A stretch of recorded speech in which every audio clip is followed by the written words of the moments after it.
അലൈക്കും വറഹ്മത്തുള്ളാഹി വബറകാതുഹു. ഹൃദയങ്ങൾ പ്രകാശിക്കുമ്പോഴാണ് അവയവങ്ങളിൽ നിന്ന് സൽപ്രവർത്തനങ്ങൾ ഉണ്ടാവുക. അതേപോലെ തന്നെ ഹൃദയങ്ങൾ തെളിയുമ്പോഴാണ് ഒരു മനുഷ്യരിൽ നിന്ന് നല്ല സ്വഭാവം ഉണ്ടാവുക. പരിശുദ്ധമായ ദീൻ ഇസ്ലാം സൽസ്വഭാവത്തെക്കുറിച്ച് പരിചയപ്പെടുത്തുന്നത് കാണാം.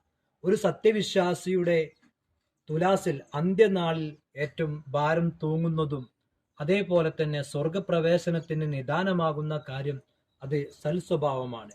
ഹബീബായ നബി സല്ലല്ലാഹു അലൈഹി വസല്ലം തങ്ങൾ നമ്മെ പഠിപ്പിക്കുന്നു, ഒരു സത്യവിശ്വാസി അന്ത്യനാളിൽ ആ സത്യവിശ്വാസിയുടെ തുലാസിൽ ഭാരം തൂങ്ങുന്നത് സൽസ്വഭാവത്തിനേക്കാൾ ഭാരം തൂങ്ങുന്ന വേറൊരു നല്ല സൽപ്രവർത്തനമില്ല, വേറൊരു നന്മയുമില്ല.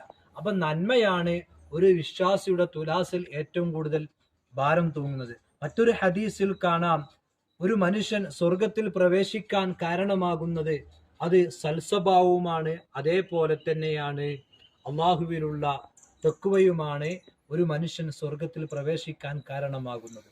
അതുകൊണ്ട് വിശ്വാസികളെ, നമ്മുടെ ജീവിതത്തിൽ, മിച്ചമുള്ള നമ്മുടെ ജീവിതത്തിൽ നാം നമ്മുടെ സ്വഭാവം സംശുദ്ധമാക്കാനും സൽസ്വഭാവമാക്കാനും നാം ശ്രമിച്ചുകൊണ്ടേ ഇരിക്കണം.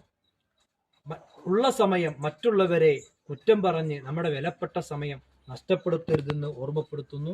അസ്സലാമു അലൈക്കും വറഹ്മത്തുള്ളാഹി വബറകാതുഹു.